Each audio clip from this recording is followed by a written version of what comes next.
Saudara, militer Israel terus melancarkan serangan besar-besaran di Lebanon Selatan. Israel juga telah menetapkan garis kuning di Lebanon Selatan untuk mencegah penduduk kembali ke daerah-daerah yang berada di bawah kendali Israel.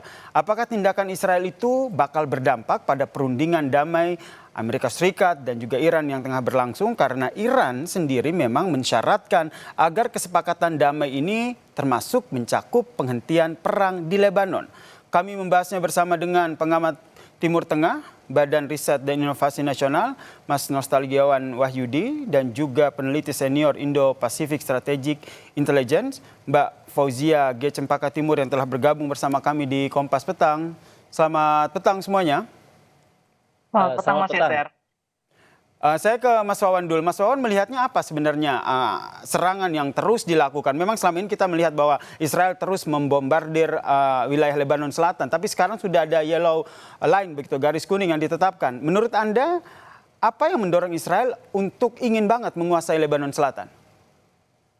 Ya, kita harus melihat dulu ya, sebetulnya national interest Israel itu sendiri, itu merupakan salah satu yang mendasari dari foreign policy yang dibuat oleh Israel dan juga tentang infrastruktur militer yang dibangun sekarang. Jadi bagaimana dengan dalih menggunakan keamanan internal dan dia ingin membuat sebuah wilayah yang kira-kira nanti tidak dapat diserang oleh luar, termasuk di sini Hizbullah. Jadi dia menggunakan wilayah itu untuk national interest yang sebetulnya ingin menguasai wilayah-wilayah Lebanon. Kita tahu bagaimana dataran tinggi Golan ya sudah dikuasai oleh Israel, dan juga Sinai juga itu sudah sekarang ditata sedemikian rupa oleh militer dari Mesir dan juga berjaga-jaga penuh. Jangan-jangan nanti Sinai juga direbut, dan itu tidak mengherankan kalau kita merujuk pada peta Israel Raya yang merupakan national interest Israel. Sebetulnya perebutan wilayah di Lebanon Selatan itu merupakan salah satu agenda yang memang ingin pada suatu saat nanti, mumpung kita mengetahui bahwa fokus dunia saat ini tersita dengan adanya perang dari Iran dan juga Amerika Serikat, sehingga dunia sekarang sedikit terabaikan dengan adanya kerusuhan di Gaza ya, penindasan dan juga politik apartheid yang dilakukan oleh Israel di Gaza, dan juga penguasaan wilayah sebetulnya kalau kita katakan sebagai invasi ya, invasi yang dilakukan Israel yang ada di selatan Lebanon.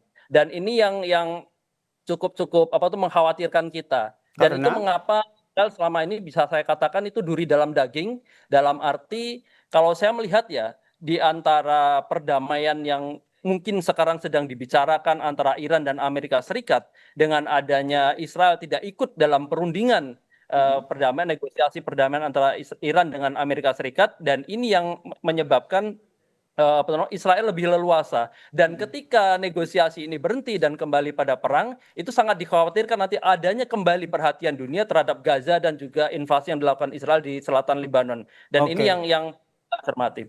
Oke, jadi menurut Anda memang yang dilakukan oleh Israel saat ini ingin menunjukkan bahwa sebenarnya ingin menguasai Lebanon Selatan dan nampaknya tidak peduli dengan negosiasi yang tengah dilakukan oleh Amerika Serikat dan juga Iran. Saya ke Mbak Cempaka, melihatnya apa? Apa sebenarnya yang ada di strategi apa yang sebenarnya ada di Netanyahu di Israel ini? Karena kalau kita lihat Amerika Serikat dan juga Iran saat ini kan juga sedang melakukan negosiasi, penggodokan negosiasi itu, dan salah satu syarat yang disampaikan oleh Iran adalah penghentian total serangan Israel di Lebanon.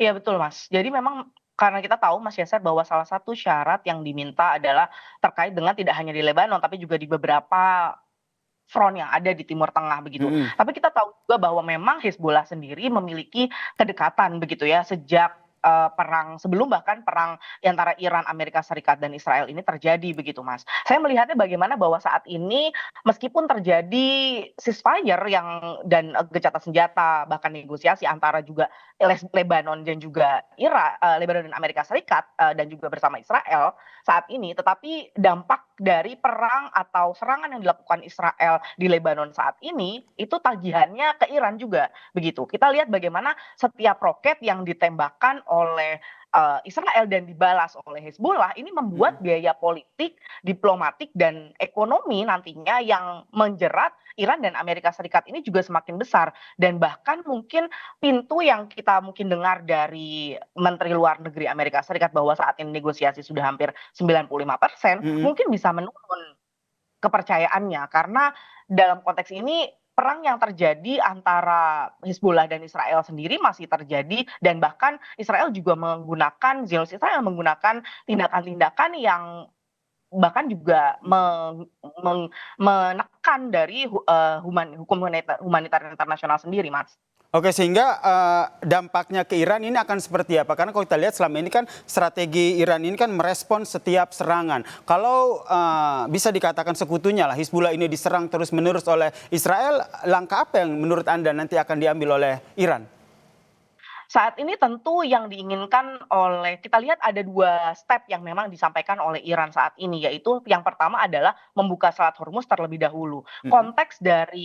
Konteks dari perdamaian yang sifatnya regional tadi, termasuk dengan di Lebanon, di Hezbollah yang melibatkan Hezbollah juga, ini memang disengajakan ditaruh di periode yang kedua atau tahapan yang kedua bersama dengan diskusi tentang uranium misalnya. Mhm. Nah, dalam konteks ini kita lihat ada yang kita sebut dengan parallel track. Jadi track yang sifatnya dipisahkan antara Amerika Serikat memisahkan bahwa diskusi tentang Hezbollah tidak bisa serta-merta dijadikan satu paket dalam konteks perdamaian dengan negosiasi dengan Iran, begitu, Mas. Oke, kalau dari Mas Wawan sendiri melihatnya seperti apa jika kita kaitkan dengan Amerika Serikat saat ini? Karena kalau kita lihat selama ini kan Israel nampaknya dalam tanda kutip tidak mau mendengar betul apa yang menjadi arahan dari Amerika Serikat ketika negosiasi yang tengah disampaikan atau tengah berlangsung dengan Iran. Mas Wawan? Ya, begini Mas. Jadi kalau kita lihat ya, sebetulnya perang ini merupakan perang 3 negara ya. Mhm. Jadi Amerika dengan Israel dan melawan Iran ya. Jadi dari awal ketika negosiasi itu dibuat di Oman, yang kedua di Pakistan, kita melihat bahwa yang duduk untuk bernegosiasi hanya 2 negara. Jadi sejak awal memang Israel didesain untuk menarik diri dari negosiasi damai ini. Dan bahkan kita tahu ketika wakil presiden Amerika Serikat melakukan negosiasi di Pakistan dan Netanyahu melakukan panggilan langsung di tengah-tengah negosiasi itu, kita sudah mengetahui bahwa target dari Israel memang tidak memungkinkan adanya negosiasi antara Amerika Serikat dengan Iran, dan itu sesuatu yang ingin ditiadakan oleh Israel. Jadi memang untuk saat ini ya saya melihat bahwa dari kesempatan seperti itu memang dari awal saya mengatakan bahwa model negosiasi ini sangat rapuh. Karena apa? Oke, Israel bisa menjadi duri dalam daging untuk Amerika dari Serikat ya? negosiasi ini, Mhm. dan ya terutama Amerika Serikat, dan keinginan Amerika Serikat untuk sedikit menegasikan ya tidak melibatkan Netanyahu dalam beberapa perundingan terakhir itu mengatakan bahwa memang dalam kondisi saat ini baik Trump ataupun Iran dalam kondisi yang sangat mengkhawatirkan ya, baik dalam krisis energi ataupun ekonomi, Mhm. sehingga mereka meskipun tarik ulur, saya katakan memang ada constraints ya. Mhm. Kemarin ada negosiasi, tetapi di ujung negosiasi langsung Amerika melakukan penyerangan. Jadi bagaimana tarik ulur itu memang strategi Amerika untuk Mhm. mendominasi pembicaraan, dan ini yang cukup mengkhawatirkan. Di tengah pembicaraan itu muncul dan menunjukkan sinyal-sinyal positif, disitulah Israel bekerja lebih keras ya di Dengan Lebanon. kata Kita lain, Mas mengetahui Wawan, bisa kita baca sebenarnya Trump saat ini sudah tidak bisa lagi memegang dalam tanda kutip atau mengendalikan Netanyahu. Kalau saya lihat ini merupakan dua jalur diplomasi yang berbeda ya. Jadi Oke. Israel mempunyai target national interest sendiri yang melihat bahwa negosiasi itu sesuatu yang lain yang di luar sebetulnya mungkin secondary target ya. Jadi dia ingin bagaimana perang ini ketegangan ini tetap berlangsung, tapi di sisi lain Israel memang mempunyai dalam masa-masa tertentu mumpung terjadi konflik antara Amerika dengan Iran dan perhatian dunia tidak terfokus pada Lebanon, itu membuat border itu bukan tanahnya ya Israel, tetapi mengambil dari tanah border perdamaian itu tanah dari Lebanon, sehingga itu memudahkan penguasaan ataupun Mhm. akuisisi invasi yang dilakukan Israel. Dan saya tidak yakin bahwa setelah adanya Yellow Line ya, Mhm. tanah dari Lebanon selatan Lebanon diambil oleh Israel itu akan memudahkan penduduk dari Lebanon untuk kembali. Dan itu yang terjadi di Gaza. Bagaimana setelah adanya invasi di Gaza, itu sangat susah akan wilayah Gaza akan kembali seperti semula dan Israel tentu akan membuat sebuah benteng sehingga nanti pendudukan itu lebih mudah dan tidak dan memberikan akses yang sangat limit bagi masyarakat Palestina, warga Palestina untuk kembali pada wilayah Gaza. Hal-hal serupa itu terjadi, Mas. Jadi pola-pola itu memang di Israel. Dengan kata lain bahwa Israel sendiri betul-betul memanfaatkan momen perang Iran dengan Amerika Serikat ini untuk terus menguasai wilayah Lebanon Selatan. Ya, kalau dari Mbak Cempaka sendiri melihatnya tadi ada dua perspektif ataupun dua tanggapan yang disampaikan oleh Mas Wawan. Kalau dari Mbak Cempaka sendiri melihat sebenarnya Israel ini sendiri apa yang ingin ditunjukkan dari serangan ini? Karena kalau kita lihat salah satu hal yang dikhawatirkan Israel terhadap Iran adalah soal nuklirnya.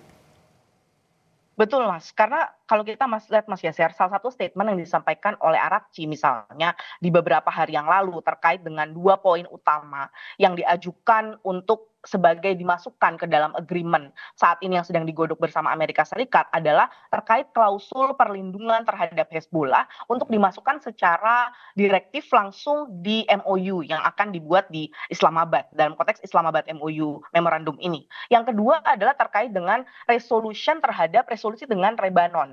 Jadi ada 2 track Mas di sini yang terkait dengan khususnya terkait dengan Israel sendiri terhadap Lebanon maupun Hezbollah. Jadi dia membuat 2 klausul yang berbeda. Yang pertama adalah terkait perlindungan Hezbollah dan yang kedua adalah resolusi terhadap Lebanon yang memang sudah terlebih dahulu lebih mudah diselesaikan dibanding terkait dengan Hezbollah. Karena kita lihat juga Mas, malah saat ini yang dilakukan balasan dari Hezbollah terhadap serangan-serangan yang dilakukan oleh Zionis Israel misalnya adalah justru muncul senjata-senjata jenis baru. Misalnya fiber drone dalam konteks ini sebuah senjata yang belum pernah dipakai sebelumnya begitu oleh Hizbullah sendiri. Nah, dalam konteks ini saya melihat antara tarik-menarik yang dilakukan oleh Iran sendiri untuk memasukkan klausul terkait Hezbollah dan juga Lebanon ini sebenarnya bentuk dari dilema juga Mas, karena dalam konteks ini ketika ditekankan, ketika di-pressure untuk dalam satu sisi Hezbollah adalah front atau partner yang sangat dekat dengan Iran, di sisi lain jika terus-menerus ditekan dalam konteks ini terhadap Amerika Serikat untuk memenuhi poin ini, maka bisa jadi malah kesepakatan yang tadi sudah 95% bisa malah semuanya crumble atau malah tidak disepakati kembali, mentah kembali, begitu Mas Yasser, saya lihat.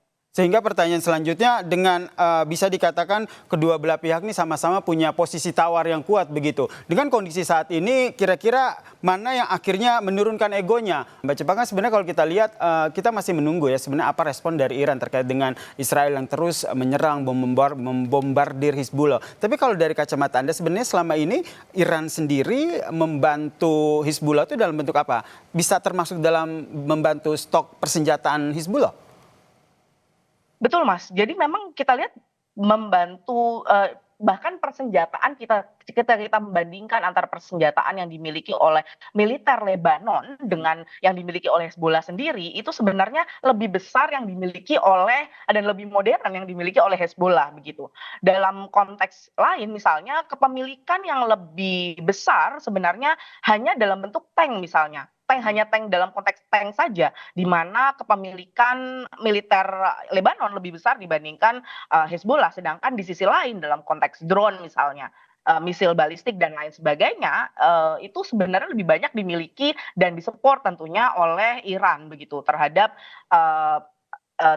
Hezbollah begitu. Bahkan ada pandangan saya yang melihat bahwa senjata-senjata yang saat ini saya tadi sampaikan ada beberapa senjata baru yang sebenarnya belum pernah dipakai Hezbollah dan saat ini dipakai bisa jadi sebenarnya Iran juga sudah memiliki teknologi tersebut begitu tetapi belum dipakai juga oleh Iran. Nah ini sebenarnya analisis yang bisa muncul ketika kita melihat apa yang dilakukan atau terjadi di Hezbollah dan Lebanon sebenarnya memiliki keterkaitan yang sangat erat dengan apa yang nantinya akan terjadi oleh yang diputuskan oleh Iran terhadap negosiasinya. Nah ini yang menarik untuk kita analisa Mbak Fauzia. Jadi menurut Anda nanti langkah yang diambil oleh Iran kalau jika kita berbicara bahwa Israel menyerang Hizbullah ini akan berdampak ke Iran, tentu ada 2. Pertama yaitu akan melakukan serangan militer terhadap Israel ataupun sekutunya Amerika Serikat atau mundur dari negosiasi untuk mengancam Amerika Serikat. Kita nggak bisa negosiasi lagi nih.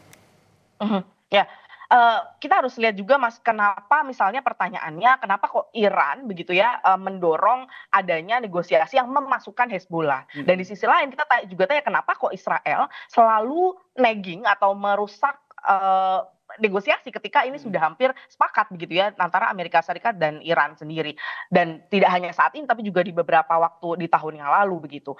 Setidaknya ada dua hal. Yang pertama saya lihat adalah terkait dengan jika tercapai negosiasi antara Iran dan Amerika Serikat, maka perlindungan Amerika Serikat terhadap operasi militer yang akan dilakukan Israel di masa depan, baik terhadap Lebanon maupun terhadap Gaza dan di tempat lain, tentu akan minim begitu. Itu yang pertama. Yang kedua adalah tentu ketika ada nuklir deal yang tentu saja saat ini sedang dinegosiasikan begitu. Ini dinegosiasikan dan mencapai kesepakatan, tentu akan menjadi menghilangkan legitimasi pretext war yang seringkali dilakukan oleh Israel terhadap serangan yang dilakukan terhadap Iran yang sudah terjadi tahun ini, terjadi pula di Juni tahun 2025 lalu, yang ketika serangan yang selalu berkata tentang nuklir atau menjadikan legitimasi kepemilikan nuklir yang dimiliki oleh Iran sebagai legitimasi serangan. Sehingga akhirnya Israel sendiri tetap ingin bahwa sebenarnya negosiasi ini tidak terlaksana begitu. Seperti yang disampaikan oleh Mas Wawan tadi bahwa Amerika Serikat sendiri melihatnya bahwa Israel ini seperti duri dalam daging. Nah, menurut Mas Wawan sendiri apa yang nantinya akan dilangkah strategi apa yang diambil oleh Donald Trump? Karena kalau kita lihat saat ini kan desakan dari politik dalam negeri juga semakin menguat, biaya perang membengkak. Kemudian satu lagi nih Israel yang nampaknya sudah sulit untuk dikendalikan. Ya, begini Mas Yasir. Jadi memang ada dua national interest yang ingin dicapai oleh Israel ya. Yang pertama dia ingin program nuklir dari Iran itu berhenti sehingga dia merupakan negara yang aman di kawasan. Sehingga kita melihat bahwa Israel memandang bahwa nuklir Iran merupakan satu-satunya ancaman yang cukup berarti ya dibanding dengan kapasitas militer dari negara-negara Teluk di sana. Yang kedua, memang dia mempunyai agenda untuk melakukan perluasan wilayah yang dia katakan bahwa target kita lihat ya bahwa kemarin itu kita mengetahui bahwa Trump tiba-tiba memasukkan syarat baru yaitu normalisasi hubungan negara-negara Teluk dengan Israel. Jadi saya kira mungkin relasinya tidak setajam itu ya. Jadi kerangka apapun pembicaraan yang dilakukan oleh Trump terhadap Iran itu memang masih dalam koridor yang dibicarakan dengan Israel. Jadi memasukkan syarat itu merupakan salah satu tekanan yang dilakukan oleh Netanyahu terhadap Trump saya kira. Dan kedua tujuan tadi penguasaan wilayah dan juga penghilangan nuklir yang di Iran itu merupakan dua langkah yang memang ingin di-split ya, bagaimana nanti itu dilakukan oleh Amerika dengan di sisi lain dia mencapai national interest-nya sendiri. Dan ini yang dikembangkan sebetulnya. Bagaimana ke depan mungkin perang atau serangan nuklir itu serangan rudal balistik itu tidak terjadi, tetapi suspensi ketegangan konflik itu terasa panjang itu yang ingin diinginkan Israel. Kemungkinan ke depan misalnya yang jadi prioritas Iran adalah pembukaan Selat Hormuz karena di sana juga Iran bergantung dengan perdagangan yang ada di Selat Hormuz dan juga negara-negara dunia terutama rekanan dari Amerika yang berada di Asia Pasifik itu sekitar 80% tergantung dengan perdagangan ataupun lintas energi Selat Hormuz dan itu akan menjadi prioritas pertama.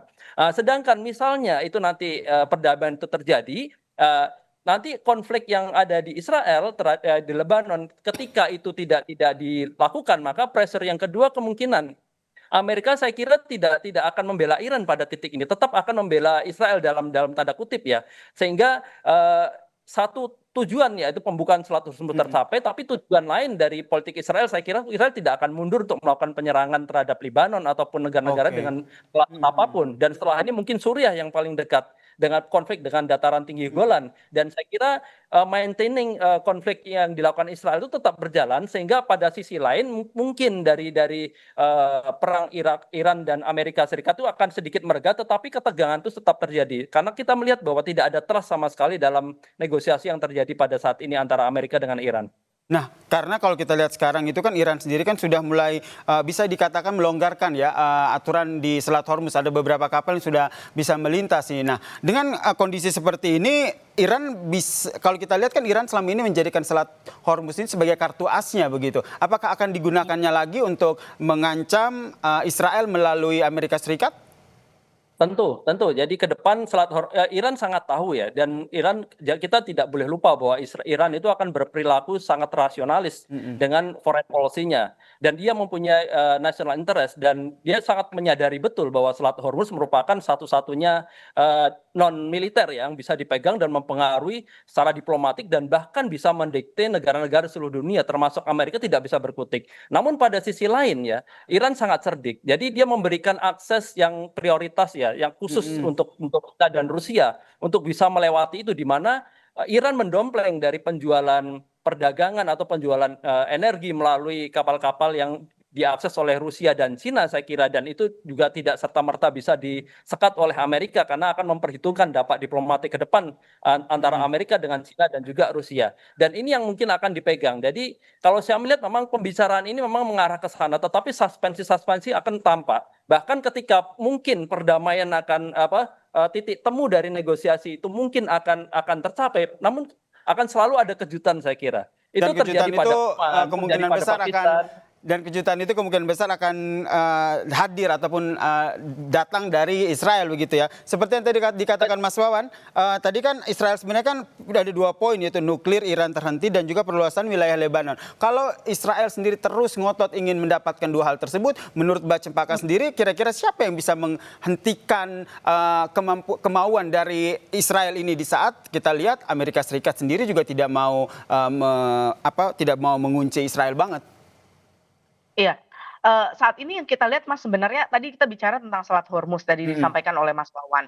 Nah, menurut saya Selat Hormuz sendiri juga ada batasan untuk terus diperas gitu ya sebagai titik critical point. Karena kalau kita lihat salah satu diskusi yang sempat muncul adalah menggunakan Bab el Mandeb misalnya. Nah, yang dilakukan oleh Israel saat ini adalah mengeksploitasi Somaliland misalnya. Somaliland ini berada di tempat yang juga kritis dan bisa menguasai teritori dari Bab el Mandeb begitu. Yang dimana saat ini juga kita tahu dari Iran sendiri memiliki front di Yaman begitu ya, yang dikuasai oleh Houthi misalnya, yang Houthi juga menyatakan bahwa dia saat ini memiliki bersama dengan partner gitu ya, dengan Iran sendiri. Nah, dalam konteks ini saya lihat bahwa Israel sendiri juga menggunakan berbagai cara, yaitu salah satu yang juga dikontrakan dan dilawan oleh banyak negara Arab adalah pengakuan atas Somaliland misalnya, yang kemerdekaan Somaliland, dan bagaimana Somaliland juga saat ini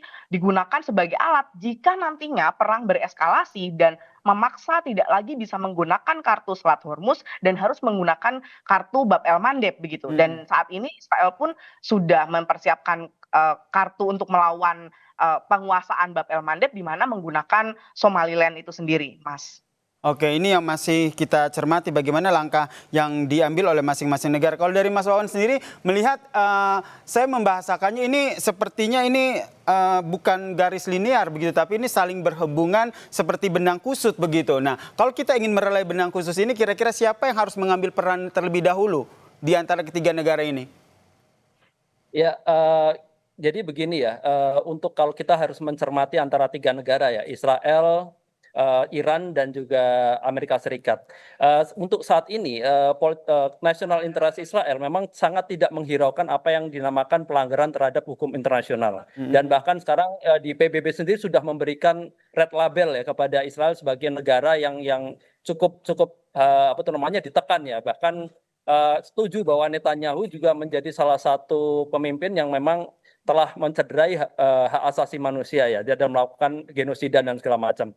Dan dari ini saya kira kita harus memisahkan itu. Jadi kemungkinan antara perang antara Israel dan Amerika kemungkinan bisa disuspend, dalam arti memang ada keterdesakan di seluruh dunia untuk membuka kembali Selat Hormuz, dan itu mungkin akan bisa dicapai, itu titik yang bisa dicapai. Sedangkan untuk perang Israel dengan Lebanon itu merupakan sesuatu yang lain, memang dari awal sengaja ingin ditarik bahwa Israel memang tidak ingin melakukan masuk dalam langkah-langkah negosiasi sejak Oman, Pakistan ataupun di Qatar.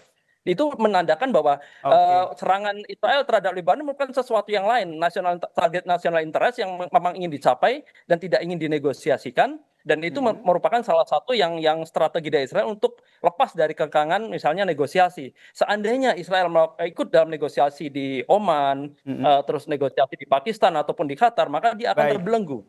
dan juga akan ditekan oleh seluruh dunia. Dan untuk melakukan penekanan saya kira tidak mudah. Bagaimana Israel menutup mata terhadap pendudukan yang sampai saat ini dilakukan di West Bank ya. Dan juga bagaimana krisis kemanusiaan yang masih berlangsung saat ini di Gaza dan juga ini yang masih kita nantikan ya, Mas Wawan. Ya.